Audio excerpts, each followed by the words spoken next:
Welcome to the Audiobook Lovin Podcast, discussing all things audiobooks with the authors that write the stories and the narrators that perform them. Brought to you by Viviana, Enchantress of Books.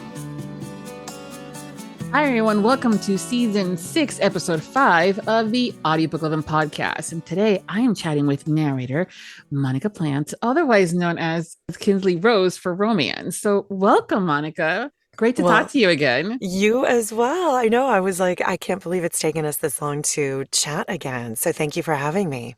Yeah, well, totally fell in love with you at the Steamy Lit event. And I'm like, I've got to have her on the podcast.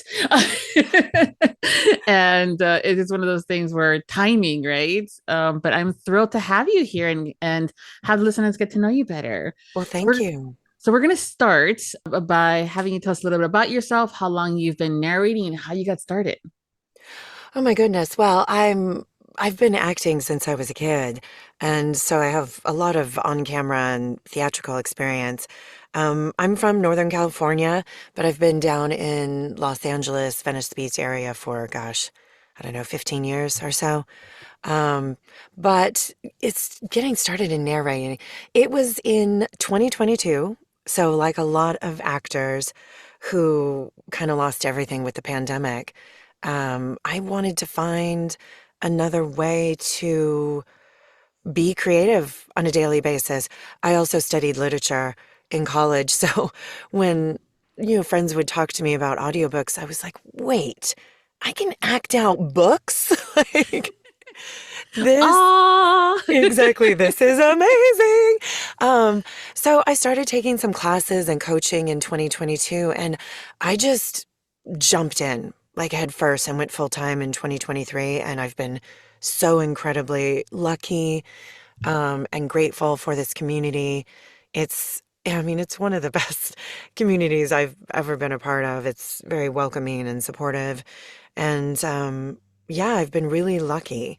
And so that's how I got started. As far as me, I'm from Northern California originally, and by way of Boulder, Colorado, and Madrid, Spain.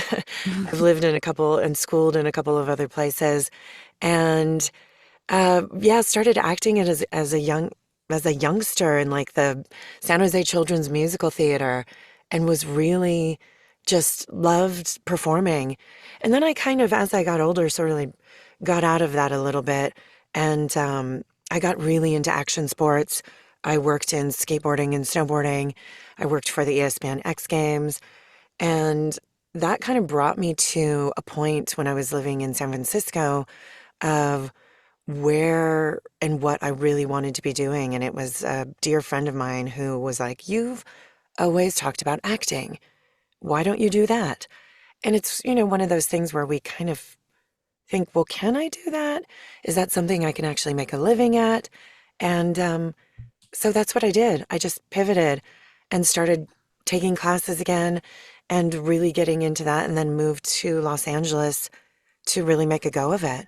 And I've been doing that, and I've had a lot of success. I've been on a series. I've done movies. I just had a movie come out in November of last year. And now I've pivoted, and I'm really doing audiobooks, and I love it so much because there's so many things I get to do in audio that I would never get to do on camera. So many different roles and types of people and different human experiences that I get to experience that, again, I would never be able to do on camera. So it's really freeing in a lot of ways. Yeah, I can imagine, especially from an actor's perspective. I in middle school was like in the chorus choir and having to audition for the lead in the Christmas pageant, right? And to be told that I was too tall, or the one that got the role was because she had more of that pretty privilege, right? As a teenager, I was always that awkward girl. So I can imagine, as far as the acting goes, to be able to do it in audiobooks where you can be the tautest, the tall goddess, or the short redhead girl, or the monster, and all these different options too that you can do with audiobooks. It must be so like exciting, freeing, and like aha moments, right? Absolutely. And I get to act every day. I'm not waiting to get that on camera thing that, for a lot of us actors, like I said, sometimes you'll have a stint where you're working a ton and maybe you're on a series and that's great. But for a lot of us, those roles are a couple times a year, you know, and it's few and far between. And so we want to find those ways to, have that creative outlet. And I get to act every day in my booth. And I don't even have to put on makeup, which is amazing. Right? You can do it in the comfort of your own home and, time travel someplace or do it. It's just fascinating. I mean, I loved your energy when we first met, and I was like, oh, okay, we're gonna jive.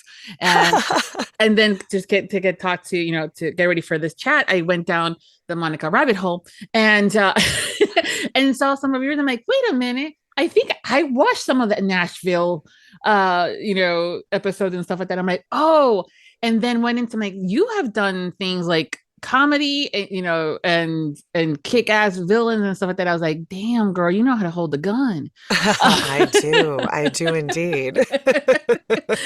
I mean, she in one reel, she's all like the girl that had that technically one night stand, and she's being all cute, like, what's your number? And there's this smile on face. In the next clip, she's kicking ass and killed a room full of people. And I mean, the range is fantastic. But it was just fascinating to kind of see everything and kind of really see the differences, but also the similarities of that acting, but in the books. I think a lot of times people tend to think, oh yeah, narrating is easy. I'll just sit there and read a book, and I've been told I have a sexy voice. All right. And they're like, yeah, hold on. There's more to it. Oh, yeah. I mean, I definitely had a learning curve for sure. I mean, obviously, 20, 30 years of acting background is certainly helpful, 100%. But it's been an interesting, I'm trying to think, like, interesting flow into audiobooks, because for camera, everything's super, super, super small, because the camera's right up in your face, which is also good for the mic in some ways, because especially doing romance, I find, things are very intimate. I'm very much on my mic, but I also realize that the mic isn't picking up my facial expressions, my body language, all of those things. So it's adjusting for those things, because I actually was talking to a fellow narrator at Steamy Lit, and we were saying, we're in the booth thinking that we're giving, 150%, and I'm acting my ass off in here. But then you listen back and I'm like, yeah, that sounded like a 6. Like, what is happening? And it's really because of all those things, of the facial expressions, the body language, that you're just not getting. So having to bring it up without ever being too big. And I just think as long as it's always really grounded in real emotion, then you're golden. But it is interesting to adjust for the camera versus the mic, and how certain things get picked up and certain things don't. And you think you're doing something, but it's not coming across. So, it's been definitely a learning curve, and it is not easy. Like you said, so many people are like, oh, so you just sit there and read a book. It's like, no, I act out a book. I act out everything in the book. I act out all the characters, include, and so it's challenging. It's amazing. It definitely satiates that creative thing that we all need as creatives and actors. But like I said, I just got to do a apocalyptic novel where I was a 16-year-old. And, again, I would never get to do that in real life on camera. So yeah, it's pretty amazing. Yeah. I think a lot of times we take it for granted that we have this ability to be listening to you guys perform the books for us. Yeah. And a lot of times people think, well, I mean, how difficult could it be? You're just sitting there, I'm like, listen, you have no idea what it's like to sit for X amount of hours quietly without making a noise, because that chair will creak, something will go, you hear something humming and you're like, what? Let alone all the performance and getting the voices straight, and then figuring out in chapter 40 that was supposed to be a Russian accent. Yes.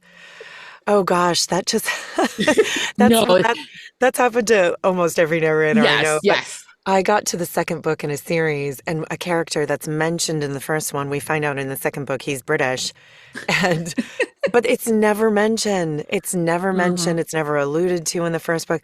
So, the producer, we kind of were like, well, we don't know what we don't know. And unless it's called out, like, we'll just do it now. But you're just like, oh gosh, I hope no listeners call that out because it makes me cringe.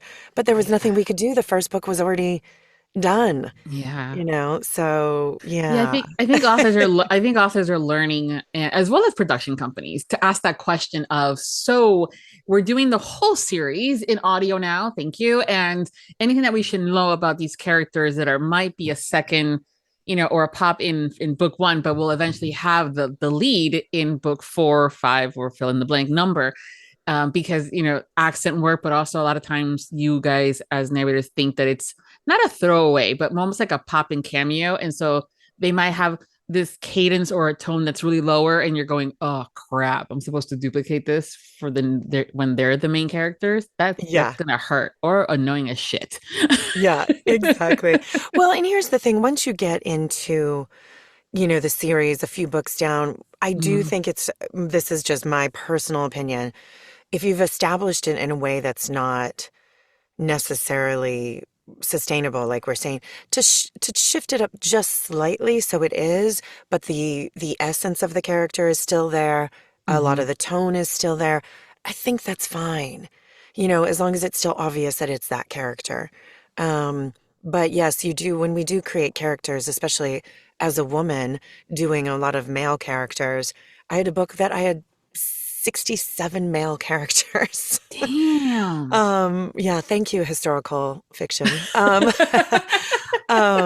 So, I just had to play with that. And then you're playing with, there's only so low I can go. There's only so many. And I have a really deep, kind of breathy voice to begin with. So there's only so much I could do. So then you have to start playing with pacing, different vocal characteristics. How fast do they talk? How slow do they talk? Do they clip their words? It's things like that you really have to think about and create and understand. Like, can I do this in the long haul if they come up later? Yeah, and keeping record of all those 67 voices. Oh, Jesus. Yes. Yeah. Yes. And authors do love to do that, don't they? They tend to let's have a dinner party scene or a dinner scene where they're all in the table talking to each other. And you're going, thanks. Yeah. Thanks for that. I've definitely had that where the family of 5 guys and the dad, like 5 sons and the dad, and then 4 women. Just like, okay, let's do this thing. Yeah. And the author's like, this is going to be such a great scene for the readers. And we love it, but we're going, the narrators. Yes, have fun. Yes, but that's where you can get real creative. And I probably am, because I'm still a newer narrator, I probably get a little precious with those. And I listen back. I listen back and make sure that it is obvious who is talking. And, just to make sure that it is understandable for the reader. And I just got a review where, this book I just did recently, American Rapture, it's a apocalyptic, like, zombie coming of age story. And, it's this found family that is traveling together, and there's a lot of different voices. And it was such a great compliment to be like, it was so clear who was talking. The personalities were so definitive. The voices were definitive. And there was quite a few guys. That just was like, oh, thank you very much. That is a great compliment. Do you read your reviews? Because I know sometimes some of you guys are like, nope. And others like, oh, yeah. Don't usually. There is an occasional time that I'll pop on over, because here's the thing. You're not going to please everybody. Like I said, I have a pretty deep, raspy voice. Some people are like, oh my God, her breathy voice. She just had this breathy voice the whole time. And I'm like, well, that's my voice. Yeah. Nothing I can do about that. You're not going to please everyone. So those you kind of just have to take with a grain of salt, right? But I do find if there's something that people are being critical of consistently, I want to learn from that, especially being a newer narrator. If there's something that's being said over and over, then I'm like, oh, okay, that's something I need to work on. So that's helpful to me. The rest of the stuff we have to figure out how to let that stuff roll off our back, because some people, it is, if you don't have anything nice to say, don't say anything at all. But some people will write a whole paragraph or 3 about why it was terrible. And I'm like, okay, well, then I just feel bad for that person that's how they feel more powerful, I guess, in their Yep. life, is dragging somebody else down and dragging their art down. If it's not for you, that's fine. Don't say anything. Move on. So I don't really understand those super, super awful reviews. Yeah, it's definitely a topic, especially as of late, regarding the reviews and how you go about it, and the authors, and also now too with the narrators, if they read them or not. And it's definitely an interesting conversation, because I'm all about, like, I want the feedback. Yeah, I want to be able to look at it and say, okay, great. Oh, I'm doing that thing again where I go too fast. And that's what I was saying. If there's something yeah. useful in Hmm. there, for sure. And there is a comment that I saw a couple of times, and I was like, oh, that is so good for me to know. And that's something that I have since worked on in my narration. But the people that are just panning it because they didn't like the book or they don't like your voice, there's nothing you can do about that. Yes. And Yeah. if someone's really, quite mean about it, that's where I'm like, I'm really sorry your life is so shitty. That She says in her breathy voice. in my breathy voice she used her Yeah. breathy voice for the entire book. I'm like, yeah, because that's how I talk. Hmm. That's when I'm just like, okay, well, that's how you feel better about yourself, Yeah. by dragging someone down. Well, good on you. I'm out. Yeah. Yeah, I've always been very conscientious about it, because the way I feel is, like, reviews are like assholes. We all have one. Mm-hmm. And exactly, like, you can't please everybody all the time. But that's also where you can have the dialoguing to say, hey, she was great in this character. And oh my God, I really wish that that the pacing was a little different in this part, but you can still provide that feedback Absolutely. and that opinion, right? In a way that doesn't come across like you're a bitch. Well, just constructive feedback is Yeah. great because, like I Yeah. said, I want to learn, I want to be better, I want to improve. This is like acting, narrating is acting. So there's always going to be room for improvement. There's always going to be things we can do better. There's always things we can learn and improve our craft. So, in that essence, I think they're useful when they are constructive. Um, and like you said, like some people are just not going to like you, your voice, whatever, and that's great. That's great. Like you said, moving on. So to answer your first question, I don't read them often, but I just had a pretty big book come out, and I was kind of just curious what people were saying. And I was like, oh, okay, this is good. This is good because, when we put our hearts and souls into these books, yeah, we want people to be like, yes, I felt that. I Hmm. felt that down to my toes, especially when we're in here sobbing. Yeah. Or laughing, because it was Totally. a funny joke. Yeah, I think, but also the side of you guys as narrators, I think it's really cool that you guys are still looking at it, and not thinking, oh, that you're the audiobook's gifts to narration. Oh And so no gosh, matter no. what you do, it will be perfect. No, well, there is no perfection. It doesn't Yeah. exist. Hmm. And like I said, as someone who's been acting for a really long time, we're always shifting and changing as Yeah. humans because we're bringing our own human experience to it, whether it's narration, on stage, on camera, painting on a canvas, whatever your art is, we're bringing ourselves to that. And I am constantly evolving as a Hmm. human. I'm hoping we're all growing and changing every day. I had a coach once that said, I could reintroduce myself to you every day Hmm. because I'm different. That is And true. that's what we're bringing into our art. So there's always going to be room to grow, change, shift, improve. Um, it's a lifelong process, which is pretty damn cool when you think Hmm. about it. Yeah, I think that the fact that we continue to learn and grow is something that is unique to us as humans, I think, Yeah. right? Some of us don't may not choose as humans to do that, but most of us do. Um, Well, change will be thrust upon you oh if yeah, you don't, that is you know. true. Yeah. Yeah. So as I said before, you have done all these different kinds of scenes like on film. I saw kind of run the gamut of the emotions and the different types of scenes itself. So when it comes down to audiobooks, is there a specific type of scene that you love to do? That's like when there's the banter or those two best friends or the steamy. What are some of your favorite scenes to type of? I love the banter. Mm-hmm. Good banter. Oh man, for one, it's super sexy. When someone could be funny and smart and sexy, and yeah, I love the banter because you know where it's going to lead, obviously, especially in romance. But yeah, those are my favorite scenes for sure. And especially if it's like the meet cute part and they just have this great rapport. You know, or it could be really awkward, but it's really funny. Those are my favorite parts because we can all relate. Like, oh my gosh, I've been so awkward before. And those parts were, oh my gosh. Those are the ones I love so much, for sure.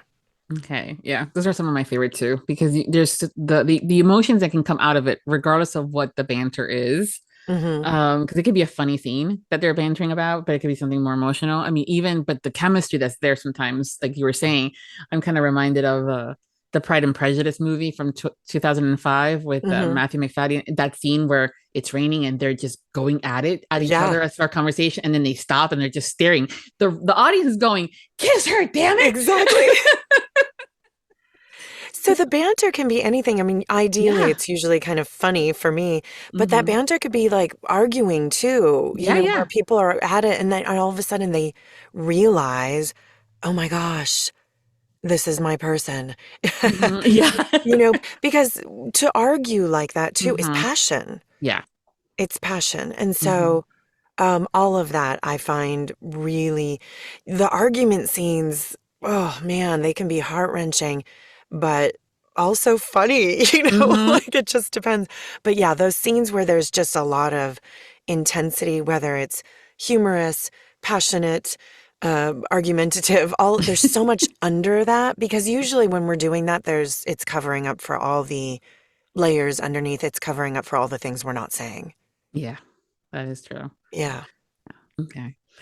So is there a favorite accent that you love to perform? Oh my gosh. I do love a good Irish accent. I haven't done it in a while, so please don't make me do it right now. Why do y'all think that? I'm like, I'm not going to put you on the spot like that. But I do love, oh my gosh, I do love an Irish accent. Oh my gosh, I dated an Irish man, and yes, his accent was fabulous. We are suckers for the accents, regardless of what we're doing. So. We really are. But I love to perform the Irish accent too because it's just so lyrical. It's beautiful. It's a beautiful accent. So yeah, that's my favorite for sure. Now on the flip side, what's one that gives you the most difficult? Oh gosh, I've gotten pretty good at like Russian, British, for the most part. I'm trying to think, what is the one? Russian sometimes can be really hard. To stay in it for me is hard. So I think that would be my answer for that one, is to just be consistent and stay in it for long periods of time. It doesn't roll off my tongue. Yeah, it's a hard one, especially when you're trying to sound sexy. Well, it's a harsh language, for that one specifically. It is. Yeah. So yeah, that's probably the most difficult one for me to just maintain for long periods of time. Luckily, most of the time it's usually like the guy who's Russian. Yeah. And Right? so I don't have to do a ton, but I've recently had to do first person Russian and I just had to practice and practice and practice and make sure it was good. Yeah. Okay. Now you have done several genres across not only within the romance, but also outside of romance. Is there a genre that you are more fond of that you have that you're like, oh yes, that's the one, that's my jam? Oh gosh, I There's so much I love in romance. That's a hard question for romance. Outside of romance, like stuff I've done just under Monica Plant, um, the book I just did was kind of this apocalyptic coming of age. It was equal parts heart-wrenching, heartwarming, um, hopeful, and gut-wrenching. It was like the gut punch you didn't know you needed. um, I loved that. I loved this gal like coming of age in this time that's just horrific, but like her having to figure it out. And I love that. I love rebels. I love outlaws. I love rebellious characters with a lot of snark and smarts. So I do love rom-coms as well, within romance. But I love, oh gosh, I do love a good hockey romance. Are you a fan of hockey? I am a fan of hockey, so I do love a good hockey romance. And romantasy, I love fantasy. And I mean, I could just go on. I kind of love all of it. Is there a genre that you have yet to narrate in that you're like, I'm gonna get this one soon, sooner or later? You know, let me think here. I haven't done a full-on thriller, Okay. and I would really love to do a thriller. Um, yeah, that would be Okay. the one I haven't done yet. Fun. Yeah, Yeah. I love All a right, good fellas. mystery. I love a good Yeah. mystery. Or Yes. so do you read mysteries or watch like mysteries on TVs and stuff like that? I do. I do. Mhm. And so I do love a good tense, suspenseful type of thing. So yeah, I would love to do more of that. And I think, yeah, I would love to do more of that. Okay. Well, authors, you've heard it here. I love I have done some romantic suspense that had Yeah. some of that in it, which I just loved. So yes, more of that. Yeah, More but of that, please. yeah, I love a romantic suspense. It's for me, it's always the interesting part where things are going kaboom and you're being shot at, and you all look over and you're like, "Damn, he's hot," and you start making out. Exactly. And so the conversations I've had with these authors that write romantic suspense, they're like, "Yeah, girl, listen, I get it," and it's like trying to figure out how to go about it and not get killed. Exactly. Exactly. But then you're like, but we might get killed, Yeah, so so let me have your lips. before I die, I need to know. Exactly. Exactly. My final wish. Right? Oh my goodness, those are always fun. Yeah. But yeah, that's a good that I'm glad that you shared that because sometimes there's still some typecasting even in audiobooks, but I also love when authors like, oh, okay, ooh, all right, Monica, we're gonna see about getting you on that, that thriller, that mystery one. So Yeah, yeah, you never mhm, know. I mhm. mean, this American Rapture, the book that just came out, that was the first sort of dystopian, apocalyptic type book that I've done, and I just loved it so much. It's such a meaty book. And I think that's the thing that as narrators, like we're really just, chomping at the bit to do is where it's just so meaty. There was so much to it. Um, it had that thriller aspect. It's a horror book, but there's so much more to it. Like I said, coming of age, zombie apocalypse, you know, end of the Yeah. world, all sorts of things. And the thing that I love too, just about romance so much if we're going back to romance, there's just so much. There's so many subgenres that Hmm. I'm sure I don't even know about that I would love to do. And I just think romance is so important. Yeah, I just love romance. I think everyone should read romance, especially men. Um, Yes. yeah, yeah. And yeah, I just think romance is really important. We all need more love in our lives. And I really feel that romance helps women have a language that we are not taught in society. Yeah, that is Um, true. yeah, I mean, we're not even supposed to like sex, let alone talk about it, ask for it, understand and ask for what we need. And I love that romance really helps women understand what it is that they do want and need. Maybe it's something they haven't thought about and gives us a language to communicate those needs and wants that we're not socialized to even think about. Well, absolutely. I mean, and even outside of the bound chicka wow wow time and just, not realizing that maybe you do need to express yourself on emotions, or that friend that you've had for years that keeps shitting on your dreams is not really a friend. Absolutely. And things like that. But definitely on that, that deserving of love. Yeah. And then deserving of that physical connection is also so important. A lot of times I to readers that I've, talked to at the events or other some of my friends, they're like, girl, I did not know I had that kink. I didn't know what a kink was. Totally. Until I read that book and I'm like, oh, you're going down that rabbit hole, aren't you? All right, girl.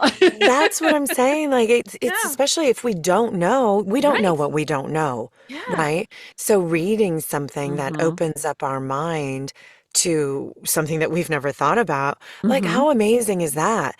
It's art, I think in general, expands our minds, expands our consciousness. And like I said, gives us sort of permission to explore some of it.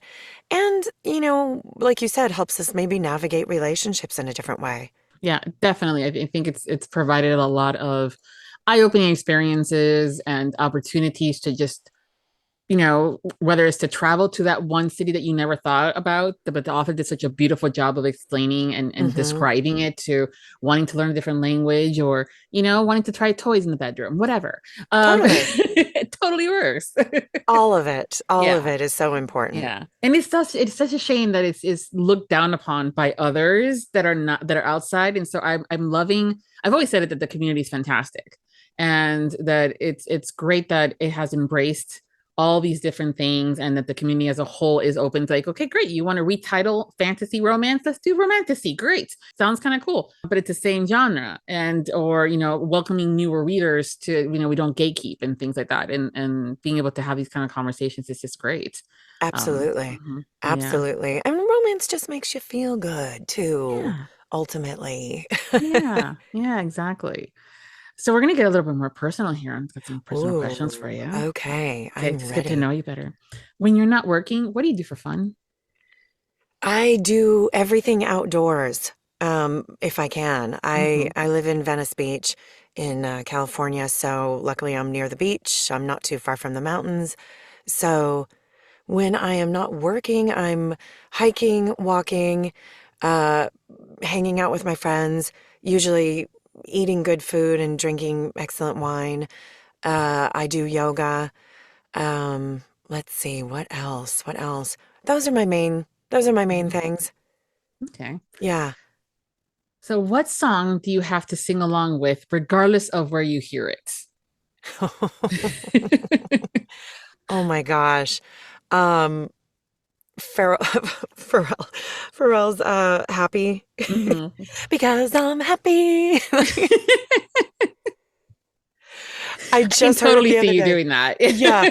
It's like it's one of those songs that, I don't even think about it, but when it's on, it's one of those songs that just makes you feel happy. So there you go. That's it. What's your favorite word? Not your favorite curse word, because that's the second part of this question, but still, what's your favorite word? But that is my favorite word, is a cursed word. Shenanigans. That's a good one. Yeah. Yeah. So, shenanigans. All right. And so your favorite curse word? Fuck. It's so multi-purposed. I was a literature major, so I do like words in general. But the word fuck is just, you can put it in the middle of words, in the middle of sentences, like abso-fucking-lutely. That was fan-fucking-tastic. And it means so many things. It's a noun, an adjective, an adverb, a verb. Yes, that is, it's the most versatile, I really think, of all of the words. And yeah, I tend to have a truck driver mouth, so I say it a lot. Same here, Chicky. Same here. Yeah. They're like, you work for human resources at Disney? Yeah, I did. Yeah. And I have to watch myself too, depending on who I'm with. And I'm always like, oh, sorry, that slipped out. Yeah. But then you get creative. You're like, peppermint schnapps. Yeah, totally. Fork me. Yeah, baloney. I'm doing a book right now where she doesn't swear because she works with kids. So everything's like, fork me, mother forker. Yeah. I read a book by Carrie Ann Ryan years ago. She had a holiday series, and so each couple was a different holiday. And the one for the Christmas ones, she's an elf from, from over there, as far as, land goes of Christmas. And Mm-hmm. she doesn't curse either. But she's doing it more now because she's among these humans, and her curses are all like peppermint sticks and sugar cookie. So I always think of that book and series by Carrie Ann Ryan, where I'm like, okay, reading the room, Yes, who's the exactly. audience, and how much of a clusterfuck would I get into if I say that out loud? Yes, exactly. Exactly. Yeah. Yes, luckily, I mean, most of the people I'm around, it's fine. Mhm. But sometimes I'll be like, I am so sorry. I Yeah. swear a lot, and most people are like, oh, I don't even notice anymore. Yeah.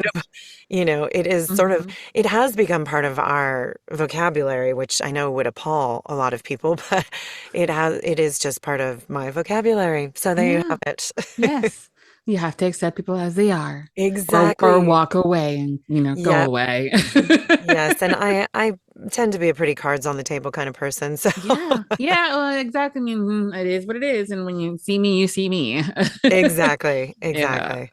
Perfect. Yes, which All is why right. we hit it off, I think. Yes, I think so too. This is vibe. And here I am, my first time in California. It's also the furthest west I've ever been up until Which is yeah. crazy to me. Which is Yes. crazy to Well, me I'm when on you the said that. opposite side of the country here in Florida. So I had to that up until that point, Las Vegas was the furthest west I've gone. It's so And funny, but I've been to Florida multiple times. I've been to the East Coast multiple Mhm. times. So, Yeah. Yeah, and like I said, that's one of the reasons too why I wanted to go to Steamy Lit was the adventure of going someplace new, right? yeah. Yeah, and traveling on my own was And another that thing really too. was such a lovely event too. Yes. And Yeah. just, I was there with one of my authors, JJ Arias, who I just love. She does really amazing sapphic romance. And it was my first Yeah. event like that, my first convention.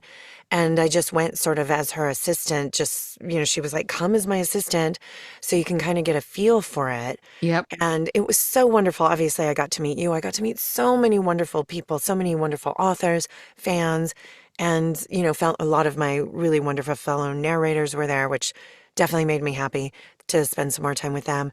And yeah, it was a really, really well done event. Yeah, it was I was so glad for it too because like I always am concerned like when like even as small and basic as recommending a restaurant to somebody, because here in my experience is that oh this is great and then I recommend it to you and you have a horrible time or the place was a disaster. And so that's always been my biggest fear. But I was so glad that event is again this was Steamy Lit in California. It went so well. It was so well Yeah. organized. And they if there anything was up something came up at the moment they took care of it and they addressed it. And it was one of those things where there's so many more events coming out now. And where years ago there was maybe one or two huge events and then a lot Yeah. smaller ones and stuff like that. So are you planning on going to any other events? I would like to. Us narrators, we do get, with imposter syndrome a little bit, where I was like, do I have enough books? Do people know who I am for me to like be a signer?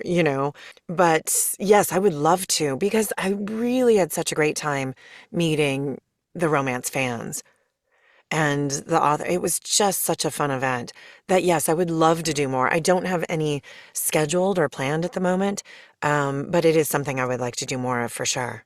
Yeah, because of course, I mean, we would love to hang out and just, hang out with Monica and yeah, Exactly. and just do that. So I did give you guys homework. I did give you homework because it's just something that otherwise it would be, like I said it before, like it would be awkward. But we're going to do this two truths and a lie, where I Okay. ask you for you to tell me three things about yourself, and we have to figure out which is the lie because the audience is playing along. Right. You guys are playing along, right? Talk Exactly, about right? You're imposter syndrome. playing Like no around. one listens to the podcast. um, but yeah, so whenever you're ready. Oh, my two truths and a lie. Okay. I recently learned how to play guitar. I am an avid snowboarder. And what's another one? I lived in Spain when I was younger. And then Okay. Are you guessing? Yeah, we had to guess. Yeah. And so I've always said it that it's all about the little details because yes, you did, you had shared before that your parents were, you had a parent from over there and that there's, you've traveled before and things like that. But the younger maybe might be the part where it makes it a lie. Or, snowboarding, you do sports, but maybe not that one. So I think the lie is shoot. Would you like me to repeat them? Well, I said you recently learned how to play guitar. Mm-hmm. And you lived in Spain when you were younger. Mm-hmm. And then the snowboarding was that you an avid snowboarder. Avid snowboarder, yes. Yeah. So yes, I want to say shoot this is the lie that you lived in Spain when you were younger. No, that is true. Yeah. Well, again, I'm kind of wondering, did she learn guitar recently that I'm not aware?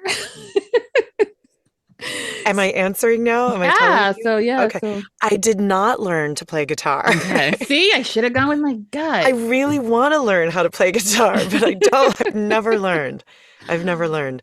I have my mom's guitar from when she was younger, and it's just sitting in my closet, and I haven't learned to play it. So yes, but yes, I lived in Spain when I was younger. For a number of years, and then I am definitely an avid snowboarder. I think I've been snowboarding for like 30 something years, and now I'm aging myself. You said it when you were like 2. Okay, stop it. Exactly. I started when I just started walking. You skipped walking. You went straight into snowboarding. Exactly. Well, I don't have to walk when I'm stuck on a snowboard. So that is true. Yeah, just drive her on. Let go. It's a guitar. Oh, okay. So next we'll have to plan that out if we ever go to another event together, or we can just do one of those like hanging out moments and make sure that you bring yours. I'll bring mine. I can teach you a little bit. Oh, that would be amazing. Yeah. I've wanted to always take lessons. Well, I mean, it's definitely like with any kind of instrument, it's an art form. But it's definitely one that I think can be taught, even if it's just that one song. Like Ferrajaka.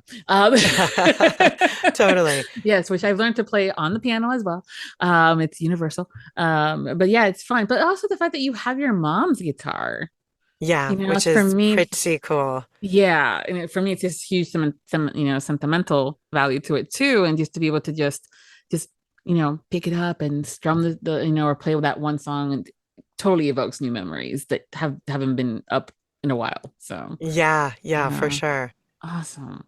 Right. The other thing I do like to talk about, because especially you kind of touched on a little bit as far as how society and society norms think of things very tabooish, especially when it comes down to self-care and, things that we do for fun, but people are like, oh, that's such a guilty pleasure. So what are some of your guilty pleasures? Oh, what's so funny is I'm also a certified health and life coach, and I have such a thing about the guilty. Yeah. I don't ever feel guilty about it. Like self-care is just needs to be non-negotiable for everyone. But the word self-care gets such a bad rap, Yeah. It's self-indulgent. No, it's like we need to fill our cup.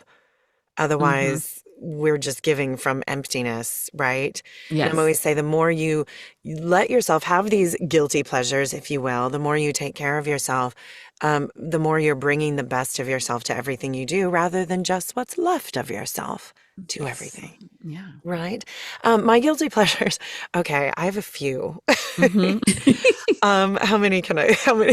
You can share them all. Or, I mean, my one, okay, so I'm single at the moment. But when I am partnered up with my man, I do love coffee in bed. Like for my man to bring me coffee in bed. I don't know, it just makes me feel so taken care of and loved. That's a huge one for me. I love taking baths, and I don't have a bathtub. And so, yeah, it is heartbreaking for me. So I have a couple friends who travel a lot, and I have keys to their house. So they're always like, hey, if you want to use the tub. So that's awesome, though. I literally go over to my friend's house and soak in the tub. And then having my head massaged. Scalp, that is my thing. I mean, both if we're serious. I know, right? We're talking about romance. Yeah. Yes. Head and feet. Yeah. Yes, those are my top three Yeah. guilty pleasures. Yeah. Yeah. I think it's, but that's also like why I've been asking the questions because it started off as a would you rather question. Like would you rather tell everyone your guilty pleasures or never partake them in those guilty pleasures ever again? And people tend to think automatically that we're going to talk about things that we do in the bedroom. And the reality is that yeah, no, it's not a guilty. I mean, one of mine is just eating like ice cream for dinner, Yeah. um, and things like that, or a bubble bath. I have a garden tub, and so it's just one of those where I just haven't done it in a long time. And so I think it's important to have that dialogue. Yeah. Yeah. Mhm. And I would much rather tell people my guilty pleasure than never have them again. Of Yeah. course.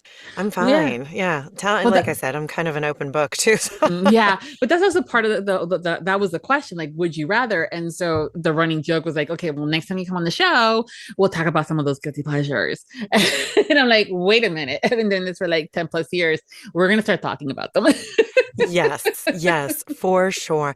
And hopefully they change and grow with you too. Like, Yeah. what I like now could Hmm. very well change as I get older and my parts start getting old. Yeah. Well, I think also too is like the thought of what deems it as a guilty pleasure, right? I mean, there's going to be that how we name things, right? Sometimes when we're having a bad day, eating something that reminds us of our childhood, the grilled cheese sandwich, Oh makes my us feel gosh. better, Yes, that's my favorite guilty pleasure when I'm not feeling great Yeah. is a homemade grilled cheese sandwich and tomato Oh, soup. nice. Oh, yeah. Ah, ah, Yeah. yes. Hmm. Yeah, that is definitely that's up there too. There Yeah. you go. Or like when I'm feeling stressed out and anxious, you're going to see me drinking a latte. Yeah. And it's not because it's less caffeine. It reminds me of childhood, which is supposedly not as stressful, and things like that. And so I've had friends who are like, "Oh, are you okay?" I'm like, "Yeah, fine." Why? I'm like, "You're drinking a latte, and it's 3 o'clock in the afternoon." Yeah, And I'm like, "Leave me alone." I get it. Yeah. My goodness, but we can continue talking forever in a day, but I'm not going to keep you any longer than we need to. But Oh, I thought we were doing the we other. are, but that's going to be Oh. like for the Patreon. Oh, got it. Okay. Yes. Yes, got it. Got it. All right. Yeah. Well, I got to give a little something, something to Something, those that something. support, Yes, I get Yeah. it. And plus, I hate giving homework because that was my pet peeve. For those that don't know, and I've shared it on the Patreon side, one of my pet peeves when I was in school, like high school and even college, was when instructors and teachers would give us homework and then not check it. Oh, yeah. I hated that because I'm like, okay, if you wanted us to just review, you could have just told us that, we would have reviewed. At least me as being an AP student, I would have. But anyways, and so I give homework with not only the two truths and a lie, but things like the if you can invite any three guests to your dinner party, who would they be and why? And then we've added the new segment to the Patreon is Fuck, Marry, Kill. But those are exclusive for our Patreon. So it's definitely something that if you want to find out who she would fuck, marry, kill as far as the characters in the books that she's narrated, you're gonna have to join that community because we have lots of fun there anyways. I'm But sure. yeah.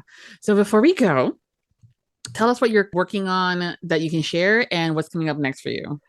I am currently wrapping up book 3 in the Savage Academy series. It's called Jump on 3. And actually, book 1, it's called Save One Thing, releases today. Mm. I really loved this series. Oh my gosh, it's so well written.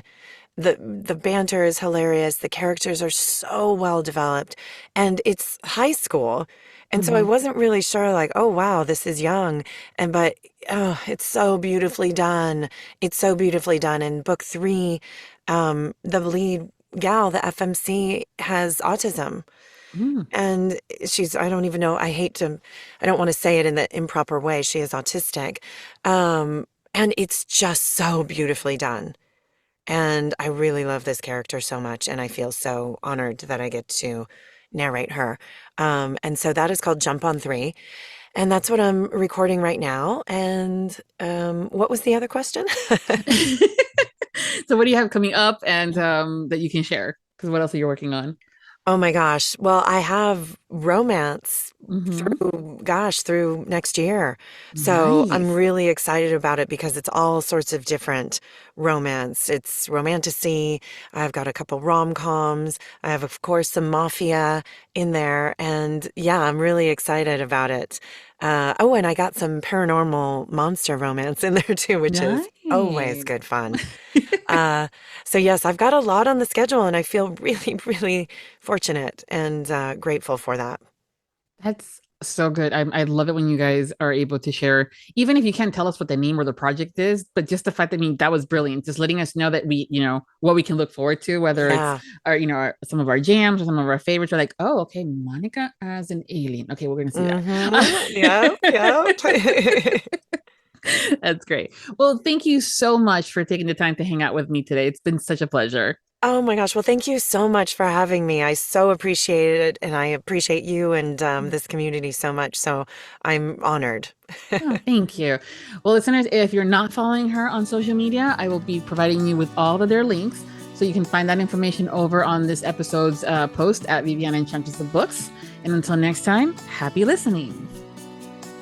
Thank you to all of our Audiobook Lovin Podcast Patreon. The Audiobook Lovin Podcast has special Patreon access levels. Join today to receive benefits including early access to episodes, shoutouts, special exclusive content, and much more.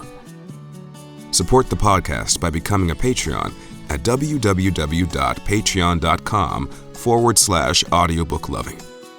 We thank you for your support. Thank you for joining us on the Audiobook Lovin Podcast, hosted by Viviana, Enchantress of Books. For links and more information discussed in today's episode, previous podcasts, or the Audiobook Lovin Series, please visit our website, vivianaenchantressofbooks.com. If you enjoyed today's episode, please leave a positive review wherever you listen to our podcast. Until next time, happy listening.